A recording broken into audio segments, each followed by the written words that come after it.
Hey everybody, welcome back to the channel. Today we have an amazing guest. I say that every video, but we do. We have Mr. Eli Martyr. He is a fruitarian. He's a close friend of mine and he's awesome. And we thought we would sit down for a video today and we are doing the top 10 questions. So we're going to get all your questions answered. We're going to find out what's going on. So almost, I think, 9 years fruitarian, right? How's it going since we last saw each other? Yeah, it's going very well. Yes, almost 9 years. I'm not quite there yet. Wow. Not quite there yet, but oh, dear God. Oops. Yeah. Okay. That would help, right?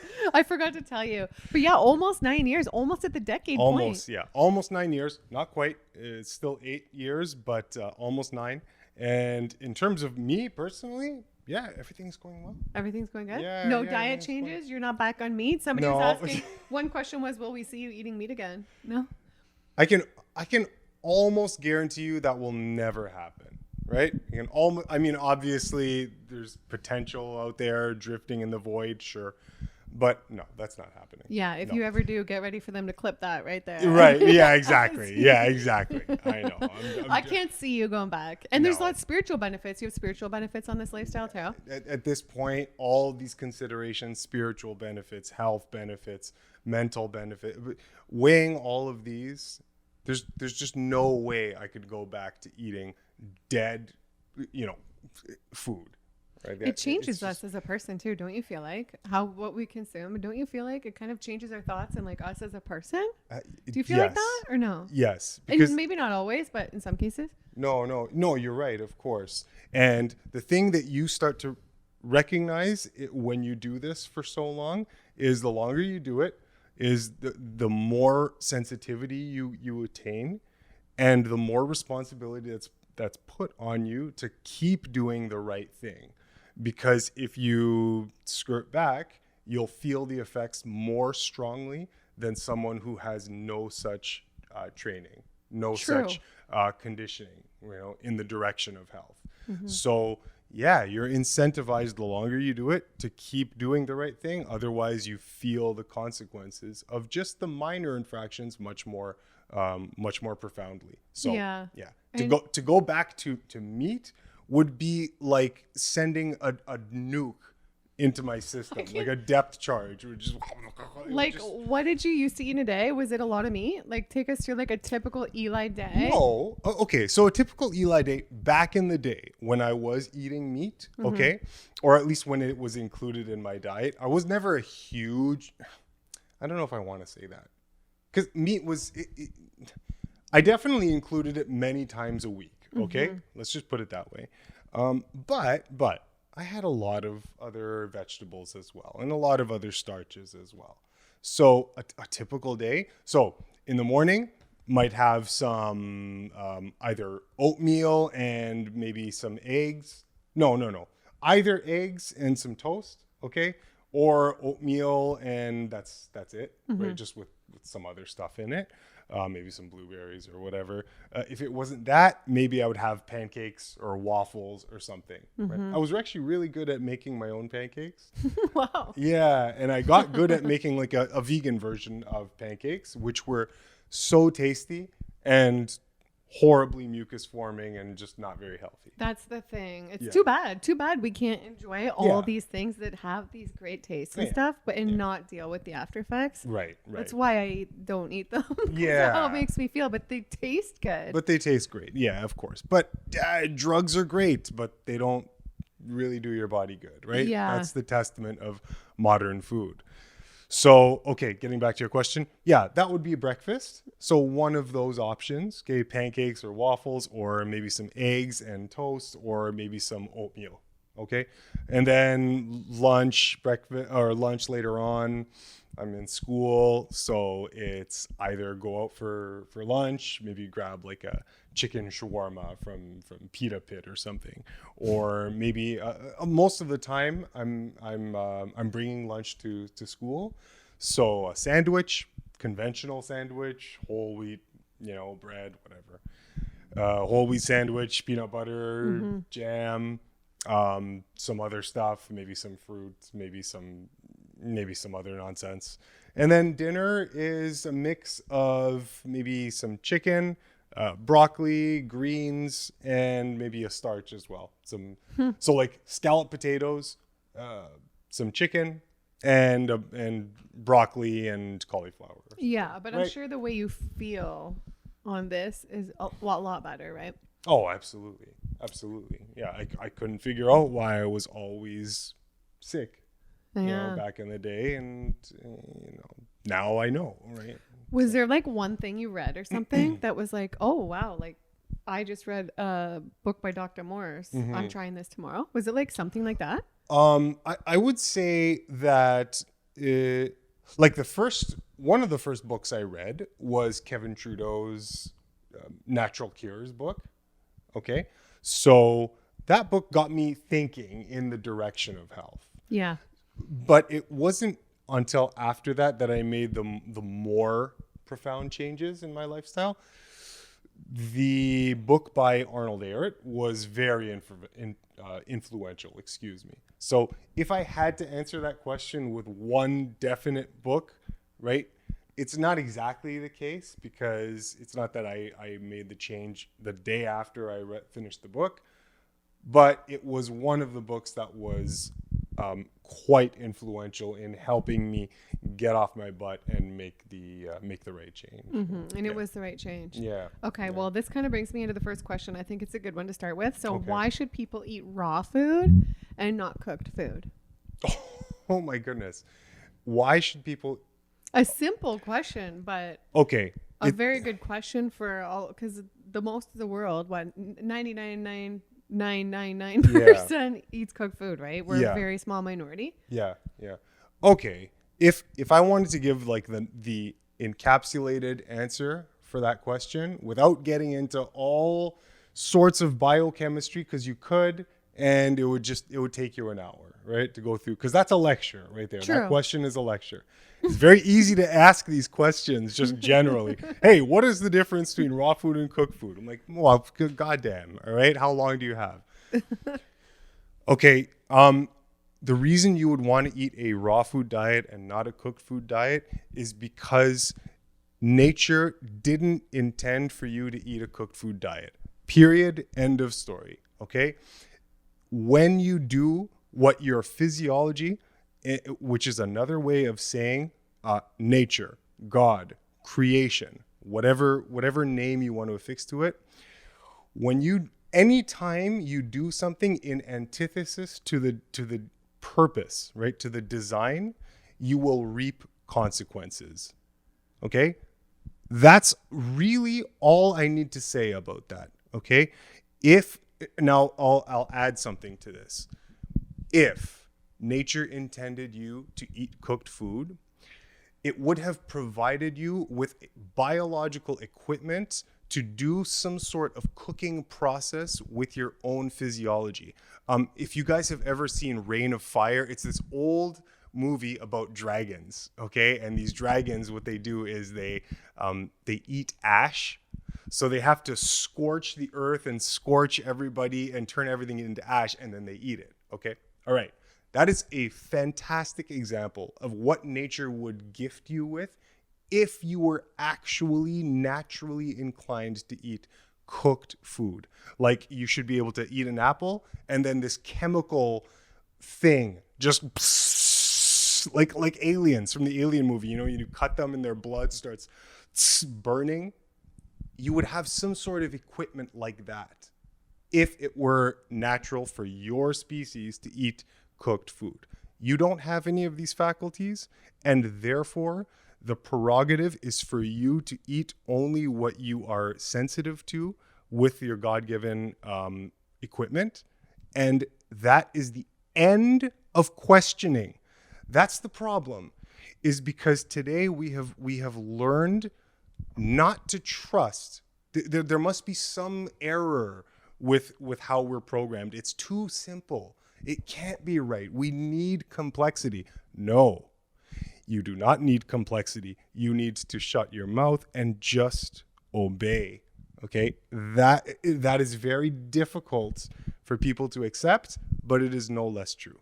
So that's it. That's all we really need to know. Wow, about that's that, a wonderful answer. 10 out of 10. Well, thank you. I Thank love you. that. I'm trying not to complicate this with biochemistry and whatnot, because that's where people get confused. That's why you guys have these questions, because you never had someone to just spell it out in just the most obvious childlike way.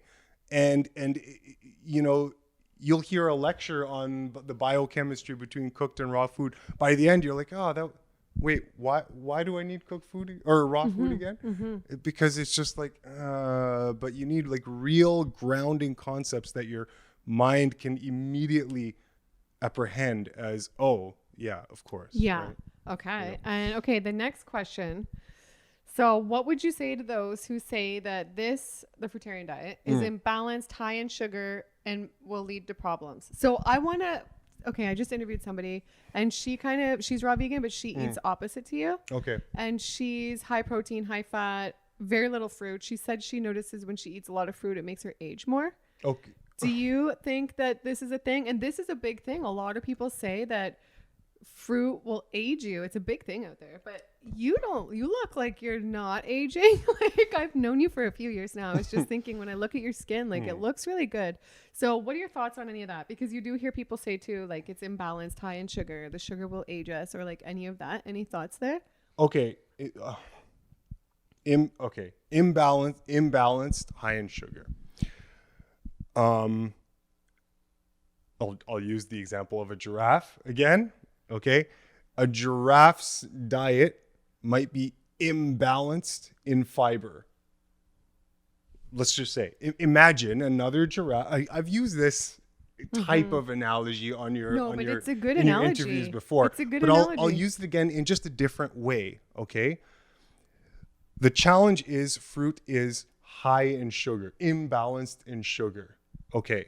The question that this person is not asking, not the person asking this question, but people making this claim, the element that they're missing is, but what if that what you're calling an imbalance is exactly the correct balance that nature intended for that category of food?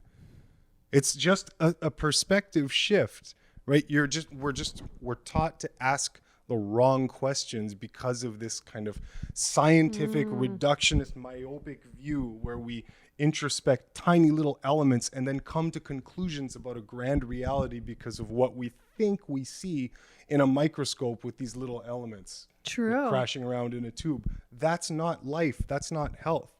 Okay. It takes more to understand nature, right, than to just scrutinize fructose. And you got to think there's some animals that just eat hay. They're just eating grass, right? And we're not going saying, yo, this is extreme. Exactly. Get out of this hay field right now. Exactly. Let's get you this big spread of all these different things, right? Exactly. Imagine the audacity of some horse walking up to another horse and posing this question. Hey, isn't that a little imbalanced in minerals? It's true when you put it that way, right? Yeah, the horse would just be like, what the shut up and eat the hay. I okay? think we You're a are horse. probably the only ones out there who are eating like all kinds of things to this level, probably, right? Right. Like right. this much variety? Are we the only species that eats this much variety? Oh, yes. Yeah. Yeah. Sure, yeah. right? Yeah. Without fail. So, okay. Sorry. I don't mean to get like just excited and off topic.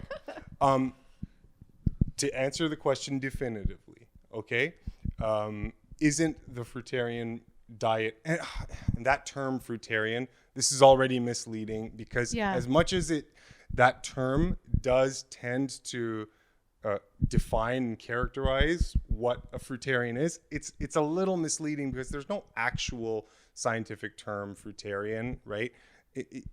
Fruitarian just means that you've recognized that there is a type of vegetation that is optimal for your physiology.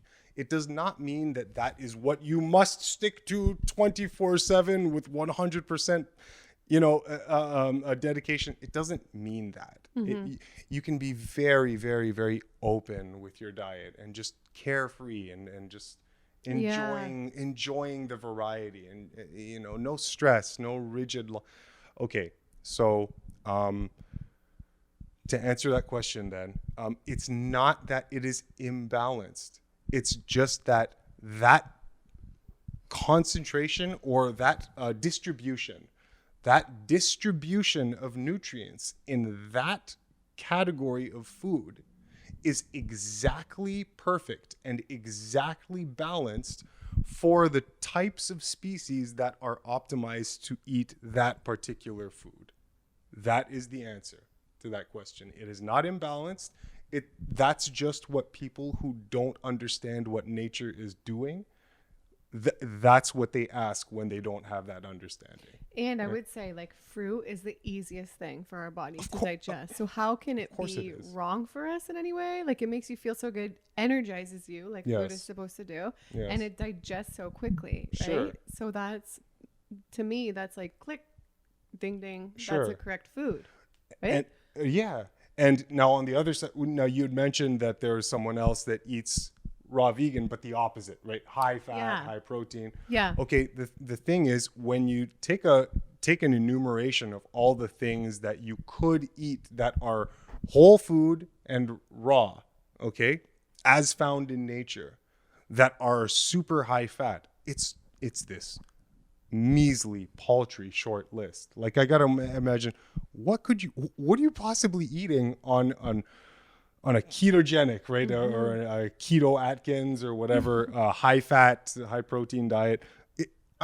I can only think of a couple of things, unless you do what a lot of people do, is all the oils, all the processed food, just different types of processed food, and avocado and nuts and seeds and whatnot. But then there's all sorts of butters, right? There's all sorts of stuff that requires some sort of process, and that's what they include in their diets.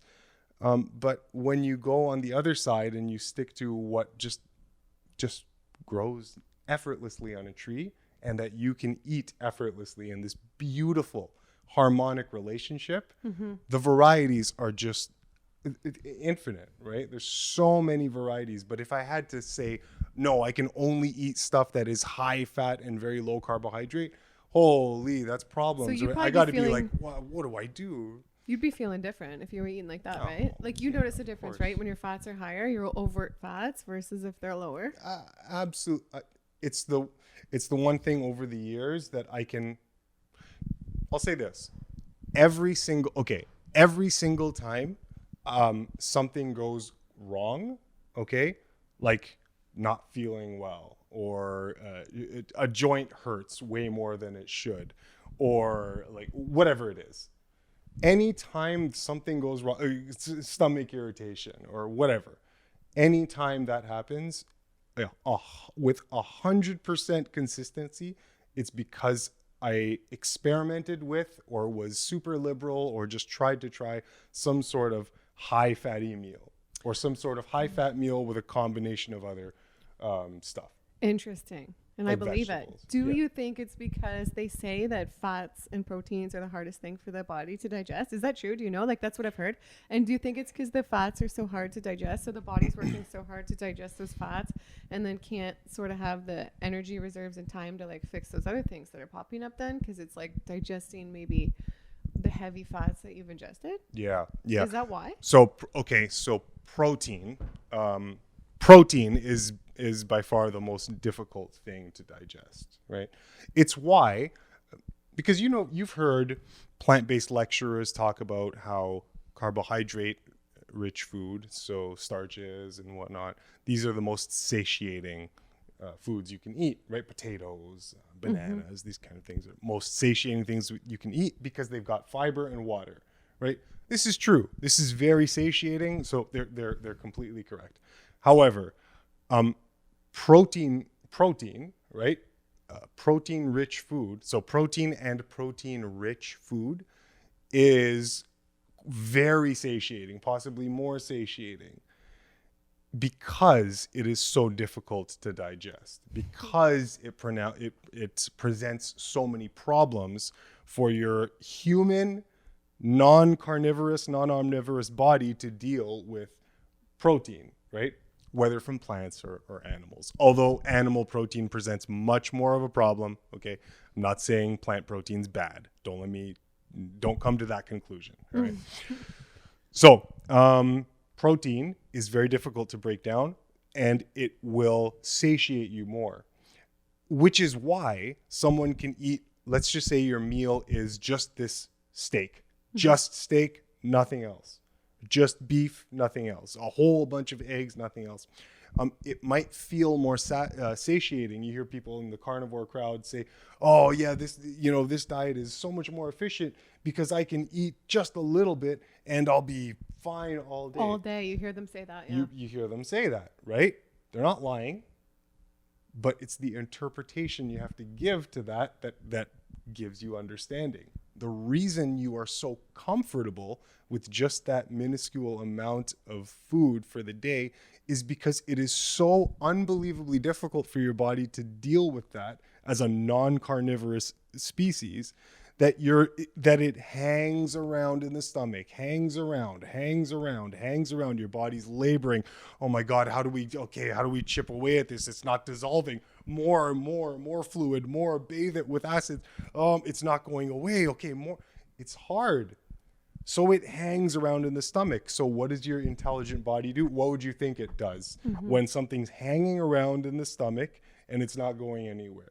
It sends signals up to your conscious mind. Hey, please, for the love of God, stop eating. All right? I've got enough to deal with down here. Don't you think of eating anything else. That's what it does. So it's more satiating, not because it's more nutritious, not because you're getting a whole bunch of stuff from meat that you cannot get from plants. This is the error that we like to create in order to justify this diet, right? It's so nutrient dense. No, it's not satiating, and it doesn't keep you through the day because it's so nutrient dense that it's just this magic carpet ride.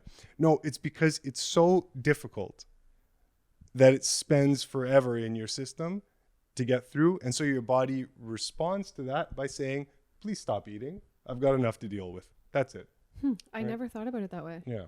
But it's so simple and it makes so much sense. Right. And that's why, people get confused because you have all these carnivores saying they're very well satiated, but they're not eating fiber and water. Like the plant-based community teaches you is the most satiating type of way that you can eat. But the thing is, protein is very satiating because it's so difficult to digest.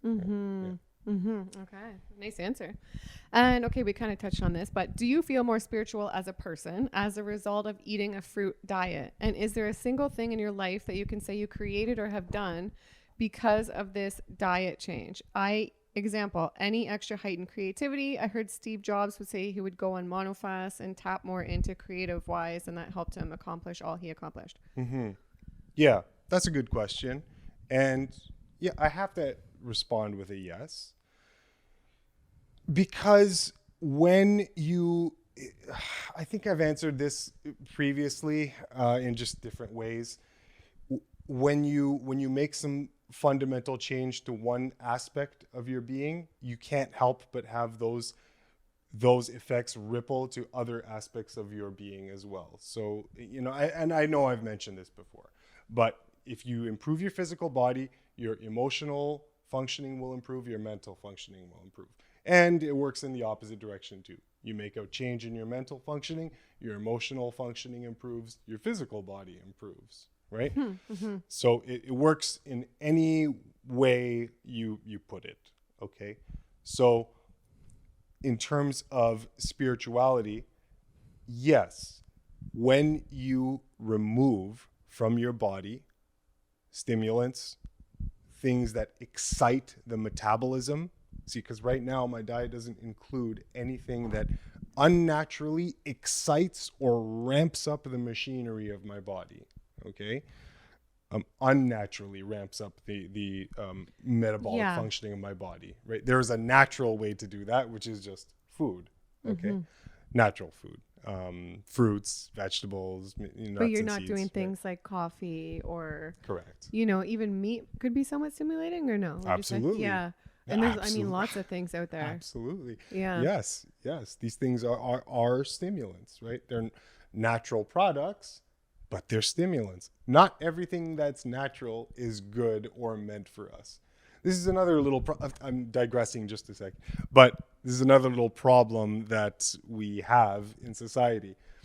anything that's natural immediately gets a pass as suitable for your digestive system to take in. True. It's weird. I don't know why we think that, but no other creature has that relationship or understanding when it comes to the world, and neither should we. Okay, so spiritual development. What I've noticed is that, okay, let's just make this simple. I noticed that it's easier to get into altered states of consciousness. Okay, it's easier to calm down. It's easy. I'm always calm, but it's easier to, I should have said quiet my mind. I find it's easier to quiet my mind. There's less effect coming from my body, coming from my nervous system, coming from the lower aspect of myself, the lower drives, all this. There's none of that that's cluttering my mind when I simply sit and decide to be at peace. Okay, those changes, as much as I'm actively working on them, they would not have come so easily and effortlessly as when I had made the changes to my diet. Because if your gut is periling you, your mental functioning, is never going to be tip top. Never. I don't care. I don't care what spiritual gurus say about this. If you are introducing stuff into your gut that is improper, you will never get proper spiritual function, right? It just doesn't work like that. The true spiritual development requires that the base function, at least level 1, must be satisfied. This is like an elite gymnast trying to do a gold medal routine without mastering the back handspring. This is not possible. Okay, you need to have a perfect, flawless back handspring before you even think of competing in high level competition. Okay, take it like that.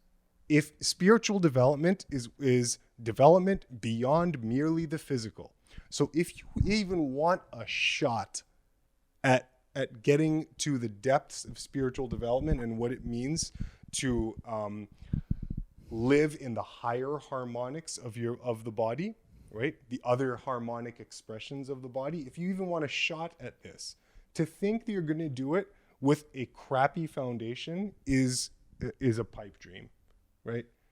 And all of the masters of antiquity, okay, the elite adepts who have attained spiritual refinement, all of them throughout antiquity, in all of the mystery schools. I don't care where you travel on the globe, what mystery school you source, you will always find this fundamental teaching. Unless purity of the body is attained, spiritual attainment is not for you. It makes complete right? sense. So we can make inklings, right, before mastering the base physical foundational step. We can make inklings. It's not that no attainment is possible. Don't let me, that's not what I'm saying. But in order to truly apprehend what spirituality is, you cannot do it with a polluted body that is constantly giving your mind signals and influences and impairing characteristics and all of this. Just play. No. Your gut needs to be clean and pure, and shut all that off, and then spiritual attainment is much more likely. Yeah. Well said. Yeah. You're just on today. And the next question, do you ever get cravings or temptations? For what? That could mean so many things. Do you ever get cravings? So do you ever get cravings if you smell meat or see a pizza or like donuts or like any of that stuff? The consequences of those things are so objectionable that it immediately shuts off the desire to indulge, right? It's over. Experience has stacked the deck in favor of avoidance rather than indulgence, because in indulgence, the consequences are far too unpalatable. So what's a trick for someone watching if they can't get a handle of those cravings and they still really have those temptations, and maybe they flip flop, or maybe they just have a hard time staying healthy? Like, any tips for them to just shut those out, move on with their life? They are just focused on the health now and it doesn't affect them. Yeah. This is always a tough one, because when it comes to addictive substances, there's a catchphrase that I came across that was always very helpful. And it goes like this: you cannot conquer an attachment by indulging that attachment. You can't conquer an attachment by indulging in that attachment. It just doesn't work like that. In order for you, especially when talking about your nervous system, okay, and your palate, all right? This is all part of your nervous system, right? When it comes to indulging the appetites, if you want a shot at conquering some element of your diet, you will never, ever be able to do it by indulging that thing over and over and over. Someone just wants to get over Cinnabons. They won't do it by just eating 2 boxes. You got eat it. as many as you eat till you can't eat it anymore. You don't think that technique ever works? You got it. Right? You got it.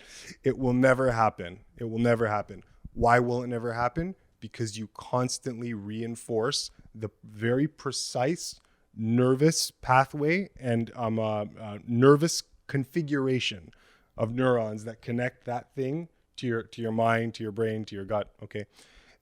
Every time you indulge, you light it up and tell your body, hey, this is what's useful for survival. This is what I need. Yeah. Isn't it weird that these things like get addictive for us and it's not even good for us? Isn't that so weird? Because any other animal are just repelled by most things.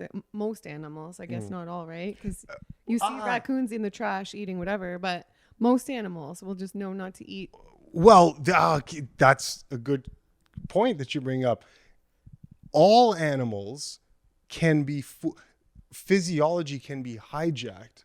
It doesn't matter what animal you are. You can addict a cow to cocaine, food, stimulating food. A raccoon. You said raccoons eating out of the trash. What do you find in a trash can? Fries, beer, burgers, all sorts of stuff, right? These are hyper palatable trash nonsense foods. These are not natural foods. You're not finding anything natural. It's very rare that the raccoon finds just straight pineapple in a trash can. It's finding all sorts of garbage, right? So animal physiology, and this is one of the staggering and wonderful discoveries that you can make when you introspect into how nature has created the world. It seems that in terms of the essential building blocks that nature has used to construct physiology, it seems to have drawn upon the exact same structure and distributed it among all life forms, right? Our nervous system works in a very similar way to any other animal out there.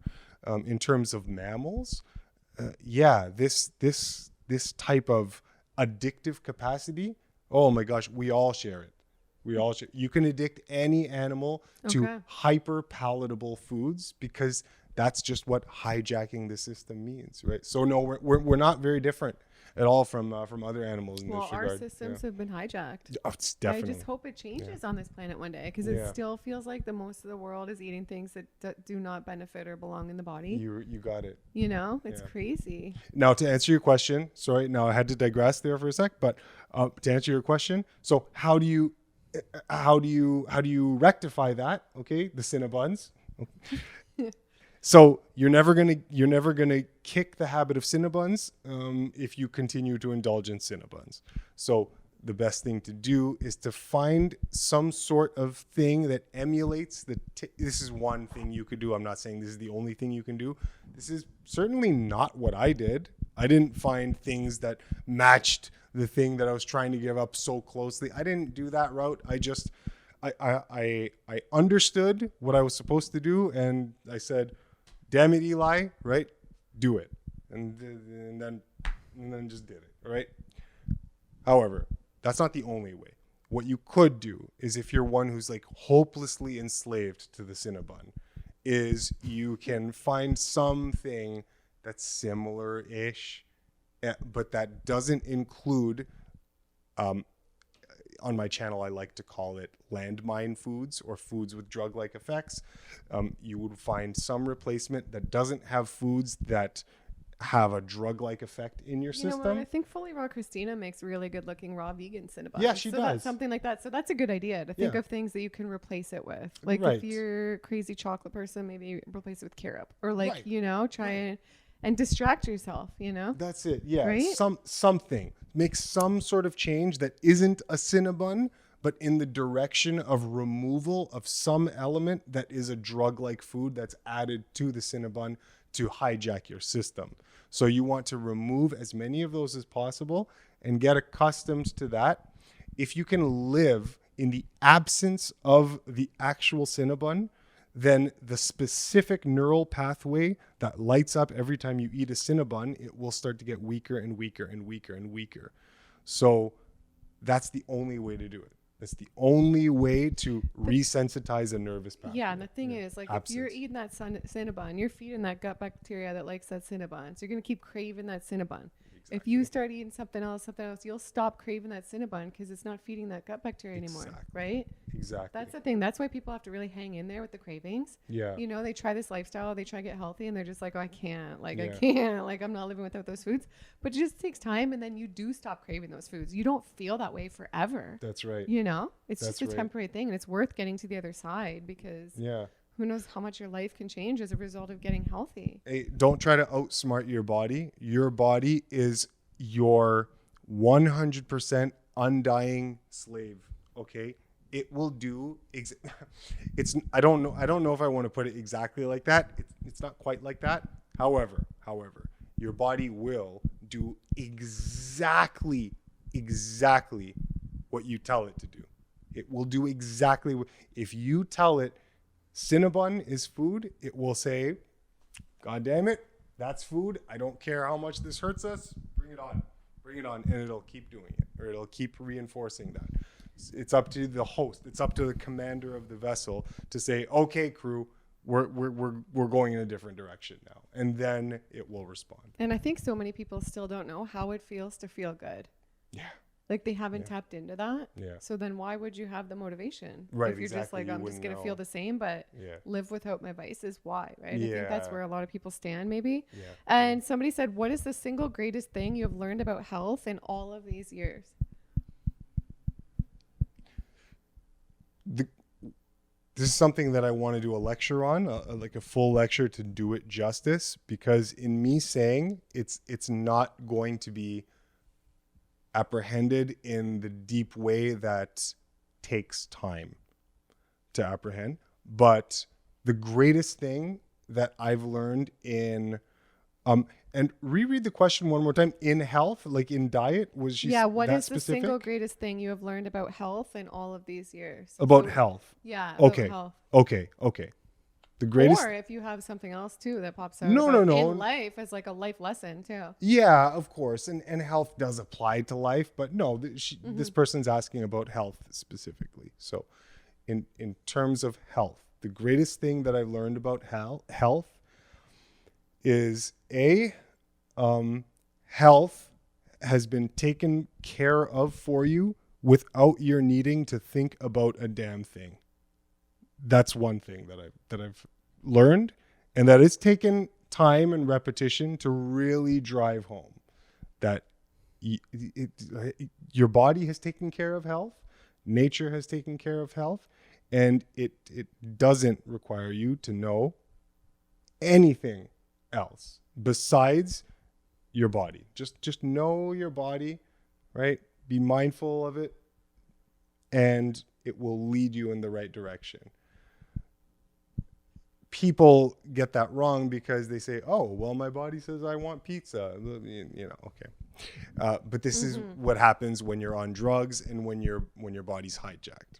Now, left to your own devices, okay, when nature is taking care of this for you and you don't have to think about anything, nature is also assuming that the environment that you are living in is one that nature has prepared.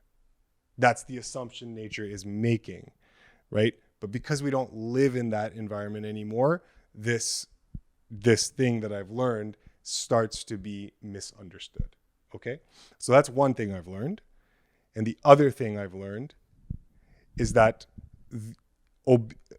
if you want true health, the one thing that you have to be mindful of is obedience. We typically don't like to think of some higher authority than us giving us hard and fast rules. As human beings, there's a culture that has grown up to be antithetical to anything and anything that resembles God. Okay? It is a very, very godless society that is being erected all around us. And so because of that, we don't like anything that prescribes to us harsh rules that limit our conduct. Okay? We think of that as slavery. We think of that as restriction. Okay. But this isn't how nature's laws work. This isn't how God's laws work. God's laws, nature's laws, do not work in the same way that man's laws work, that human law works. Whereas some out of control authority says, hey, you can't smoke weed, right? You can't smoke weed, but you go to the next state over and you can smoke weed all you want, right? Mm-hmm. So obviously this is not a real law. This is just because it can be broken. Natural laws cannot be broken, right? So right away, you can tell just with your own understanding that, oh, that's a fake law. That doesn't really have any real concrete existence in reality because it can be shattered and broken. Natural laws cannot be shattered and broken. Okay, so obedience is what I've learned. There is this higher authority whose laws, if you obey, don't restrict you, but in fact do the opposite. In fact, give you unlimited freedom. In God's laws, nature's laws are the ones that if you follow, you get the opposite of slavery. You get the opposite of limitation. You get freedom. Okay? That is the difference between government's laws and nature's laws. Obeying them gives you everything, gives you the world. And not obeying them gives you the antithesis of that. So the two things that I've learned are obedience, right? And nature doesn't need you to do all this complicated thinking just to eat, right? It's designed to be very simple. Right? Wow. Yeah. I love that, Eli. Yeah. That was really good. Oh, well, thank you. And okay, somebody said if you personally were not eating a healthy diet, but you know what you know now and had a serious disease come about, what would you do? So good question. Yeah, that's like, say you fell off the wagon and you were just a couple years went off the wagon and then something bad developed. What would you do? Right. Yeah. Yeah. Great question. Okay, so I've fallen off the wagon. I've started eating raccoon ass burgers, right? Something like that. Okay. So and that's been my diet for 5 years or so. Yeah. Plus all sorts of other stuff. Okay. Cheetos and coffee and candy, whatever. So what would I do if I got sick? You got some bad news. Right. About your health. Right. Okay. And I know everything that I know now. You know what you know now. Oh, God damn it. Why did I start eating raccoon ass burgers then? Okay. Oh, yeah. Okay. Fine. Whatever. Some girlfriend, broke up with me, told me that my obsession with giraffes was really off-putting. That sends me into this downward spiral, and now I start eating raccoon burgers. Okay, fine. So the first thing that I would do, I would guess, is I would probably give up the immediate processed foods first. Okay. Spend 2 or 3, not long. This is not some huge transition. spend like a couple of days in omitting those from the diet.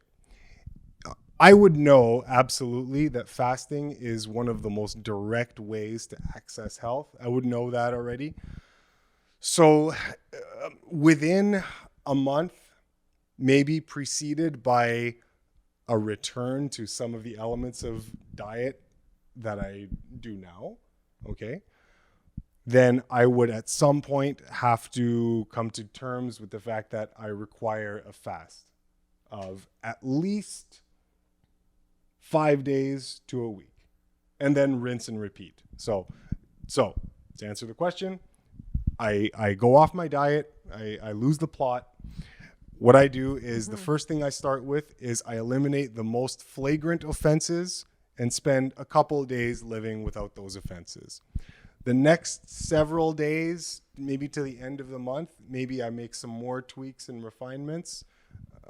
Maybe I don't give up all cooked food right away. Okay, maybe like healthy cooked food is something that I still do. Let's just say, for the sake of argument. Okay, by the end of the month, I prepare for a fast, maybe with a couple of days of just fruit, watermelon, like you did, right? Watermelon Island. Do 3 days of watermelon prior to a water fast, and I would do the water fast for 5 to 10 days.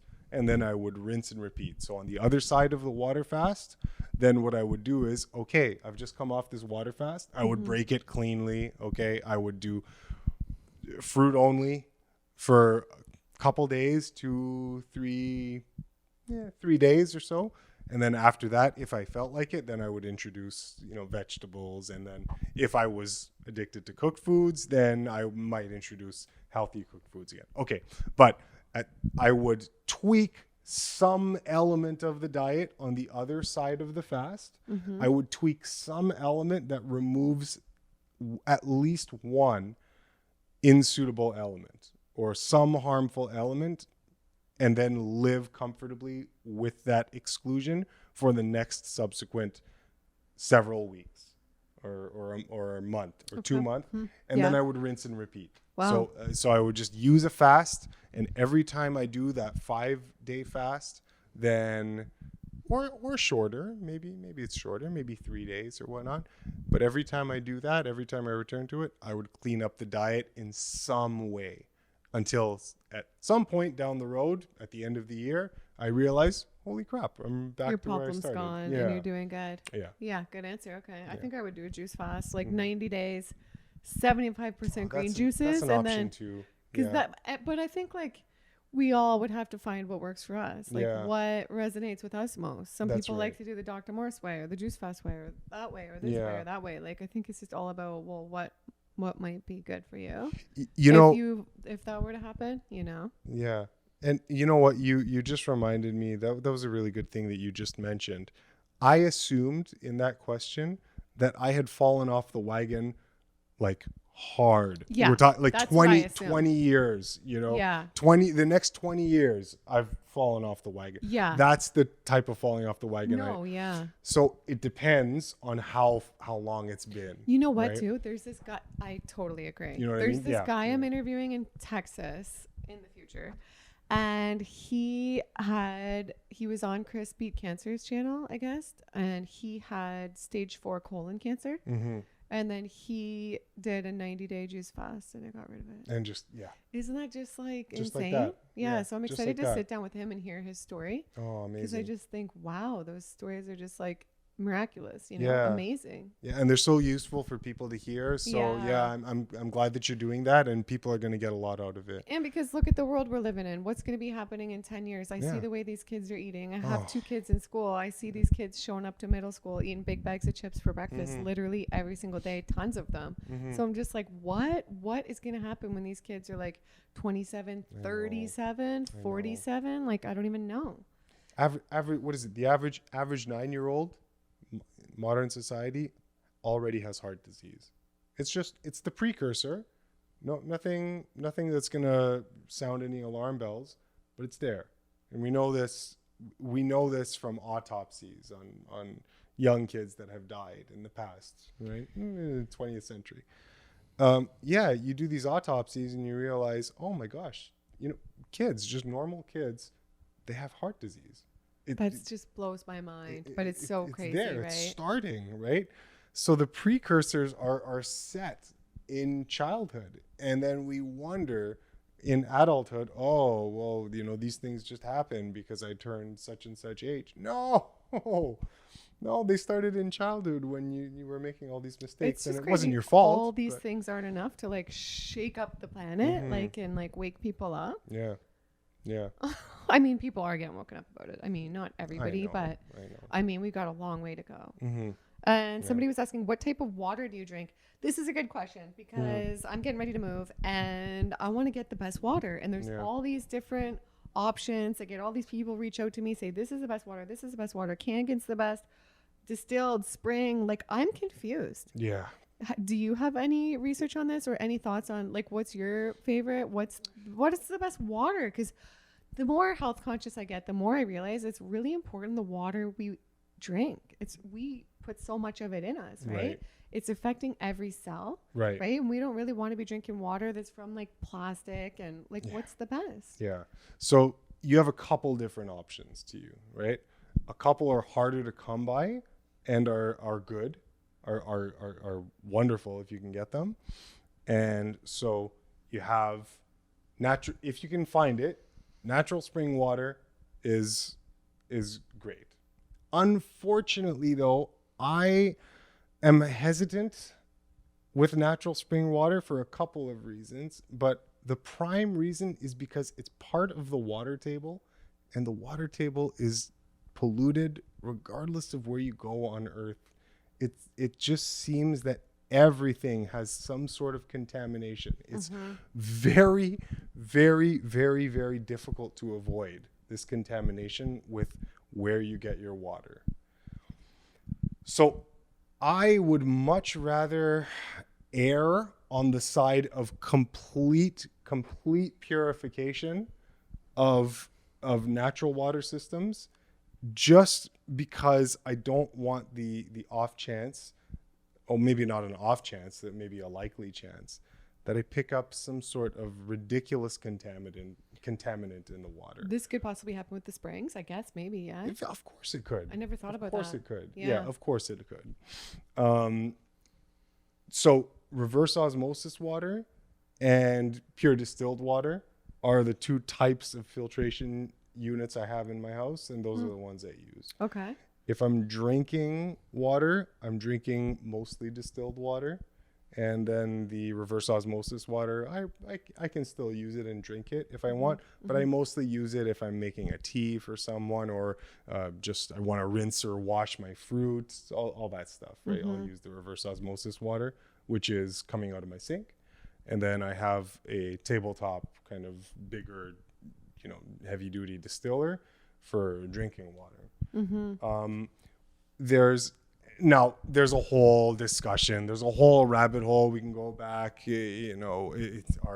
Are the minerals harmful? There's inorganic minerals, which your body has very, very difficult time using. Minerals, hard minerals that your water will pick up from the earth. Your body has a difficult time using them. Okay, you need to have your minerals either chelated, right? Which means bound by some sort of by a protein of some sort, right? An organic protein. And it is only that chelation process, right? That binding of a protein to a mineral that makes it bioavailable in your system, right? This is what plants do. So a plant system will take rocks from the soil, right? Minerals, hard minerals, and it'll translate them, and it'll chelate them, and it'll make them in bioavailable form so that you can eat the minerals and have them be usable in your body. Now, the question starts to pop up, well, okay, is it that these minerals are not usable in their inorganic form, like in spring water, like in rocks and whatnot? But does that mean that they're not useful in your body? right? Do they serve as electrolytes or whatever, whatever it is? And we could spend all day on this topic, but I kind of want to move on. But yes, that's likely. Okay. However, that's very likely. However, it doesn't mean that by introducing distilled water into your system that your electrolytes are suddenly going to leach completely out of your body. This isn't really what happens. Distilled water helps to act as almost like a solvent to pull out things like inorganic minerals and other things that can actually settle in your body. So here's the problem. Animals will drink from ponds and streams and springs and whatnot, no issues. Yeah. Okay. Now, that's a very natural thing to do. And it would probably be very natural for us to do something similar if we wanted our water. Here's the issue. Because of modern society, right, we have introduced this massive confluence of confounding factors that impair health into the picture. So, whereas a natural animal might have a system that is so spectacularly clean that it has no trouble filtering out these inorganic minerals that it might use for electrical conductivity and then just urinates out. No problems, right? No issues. Whereas humans do all sorts of other things that might make that process much less efficient than it would be in some deer. So when we, with our adulterated human practices, drink water, because we don't have anywhere near the efficiency of a natural species, our bodies start to store these inorganic minerals because they're just not processed as efficiently. They run into trouble. They run into encumbrances. They run into mucus congestion. They run into acidity. They run into a sluggish digestive system, and then everything's so your body says, "Oh, okay, can't deal with this," so it just drops those inorganic minerals into some cell or into some fat tissue somewhere, and it just sits there. Yeah. So now, when you take apart, if you were to do an examination of old versus young tissue, body tissue, Yeah. you would find that the major difference between old and young tissue is almost nothing, save for the accumulation of earthy, hard, dense minerals, kind of like you would find in rocks, right? Or in earth or in soil or something. Yeah. It's one of the main differences between old and young tissue. It's just this dehydrated, mineral-laden tissue. And young child's tissue doesn't really have that yet because they haven't lived an adulterated typical human life for long enough. But give them time and that's what'll happen, right? Yeah. That's not an inevitability. It's just because that's how we've currently understood and structured life. So, for these reasons, I find it safer to simply get my minerals from food and let my water be this pure solvent that can help me get rid of all of the things that I'm onboarding that are toxic for my body from the environment. That's a smart answer. Okay. Yeah. Does that make sense? That makes sense. Yeah. That's smart. Okay. And somebody said, how has your fitness been overall as a fruitarian compared to before? Because you are a pro stuntman, physical activity is a big part of your life. Do you feel as good in the gym now, better or worse? And overall, how has it been? A lot of people leave raw after they start working out because they felt they needed more. How has this been for you? That is true. I do see people in the raw community. Yeah. They're like, I felt like I needed, like, even not necessarily leaving veganism, but like they feel like they needed the quinoa, the beans, the tofu, all that. Right. In terms of, if we're looking at fitness, my fitness in the gym, in terms of the sheer numbers that I put up on a bench press or a squat rack or whatever, okay, if I'm using that as my frame of reference, then what I do now in the gym, I'm not there. So I would have lost the strength, okay, that I used to pull or push in the gym when I was on drugs. Okay. You're so when I was on drugs. When I was on drugs. Yeah. When I was on foods that had a drug-like effect on my body. Okay? And when you frame it like that. Yeah, true. So we can't really compare, right? It's totally right. I mean, you can compare, can. but it will screw up your thinking though. If you compare yourself to when you were on drugs and compare your fitness to how you perform in a naturalized body, a body that has been through the fires of purification, okay? Yeah. If you compare that body to the body on drugs and you say, oh, I can't bench press 500 pounds anymore when I'm not on drugs, so I should go back to being on drugs, right? That's the interpretation you would get if you're not, you know. I get that. Let's compare your stuntman, because you're a stuntman. Yeah. And you were a stuntman before. Yes. The Fruitarian, you're a stuntman now. Yes. Do you find you've had more success as a stuntman, as a Fruitarian, or on standard American diet? Do you notice that in your career? More success now there or more success before? And with the films, like any better films you would say now or then? No more success. It's been just a constant progression. Just constant progression. The change in my diet had many effects in just how I express myself as a stuntman. But in terms of success in the industry, no, this has just been just a nice, even progression all through my years. It's only in the gym, if you're charting numbers in a gym, that you would see a definite strength reduction in my body from the time I was eating an anything goes stimulating diet to now where I don't have any stimulants at all in my system. Then yes, there is that difference. Yeah. Yeah. Do you think even matcha is bad? Matcha? Well, I shouldn't say good, bad, but like, do you think that's somewhat stimulating too? Like I was putting matcha in my smoothies for a bit. And then like I was noticing like, oh, I don't sleep anymore. Like I just am not sleeping. I'm up. And then I cut the matcha back and just now I fall asleep like a baby again at like 10 p.m. So I guess it's the stimulation from the matcha, right? Yes. So we want to avoid those stimulants, right? It's a better life without any of those stimulants, right? You got it. Yeah, you got it. Yeah. The more of them that you can comfortably live without, you gain power for yourself. Every single time you remove a dependency from your life, the effect is that you gain power, right? If I were to describe what would be a characteristic that you would assign to some deity out there, some Greek god, right? Unlimited power, right? Unlimited. They have no dependencies, right? They have unlimited power, so they're not limited by anything.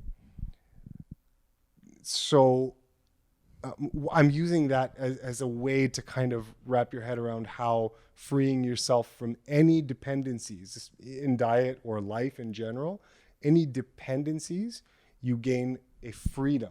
You have more strength.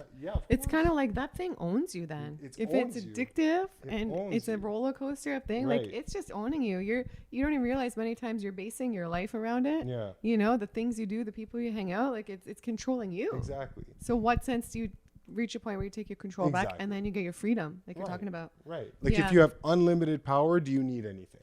No. No, you wouldn't. No. Now we'll never have unlimited power, but you can start working towards it and achieve excellence. Yes.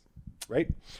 So, yes. Now, did I answer the question about the gym and everything? Did I put that in the right perspective? You did. Yes. There's a difference between those two states, the drug state and the natural state. So if I make the comparison, then of course I'll be frustrated. Oh, I can't lift this much hard weight. But if I just remember, I was on drugs when I did that, and now I'm not, then my current fitness is, I still get people at the gym asking me, dude, how do you get into such phenomenal shape? I'm like, what?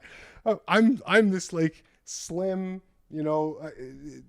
I used to be the gym monster, but I'm, I feel like I've just slimmed down, streamlined version. I'm not big by any means anymore, but people still compliment me on my physique. Yeah. I'm like, well, isn't that interesting, right? If I go onto the internet, into the community, oh, I'm just this fruitarian wussy, you just like can't even compete with all these other, fitness athletes. And it's just like, I'm not here to compete with people, but the level of health and energy and the strength that I feel I bring in my life is wonderful.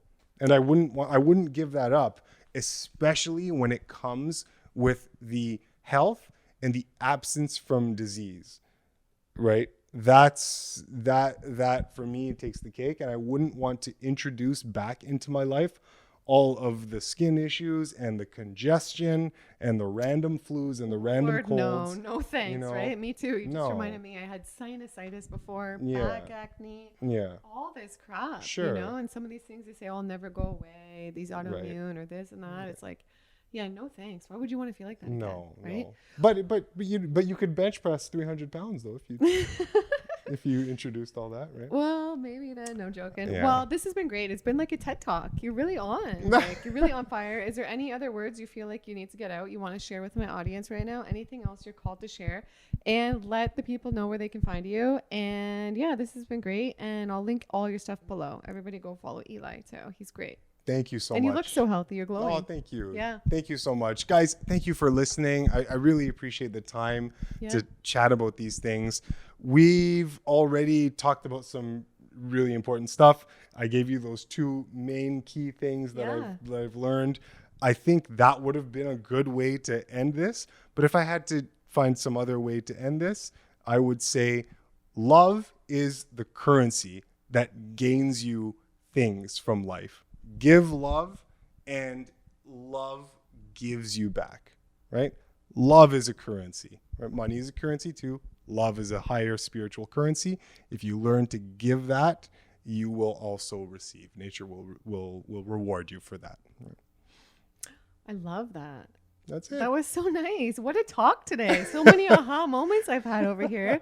This has been great. And this might be our last one in Toronto. I don't know, because I'm getting ready to move. So this has been so nice. I love you. And everybody give it a thumbs up. Make sure to subscribe. And we will see you guys in the next one.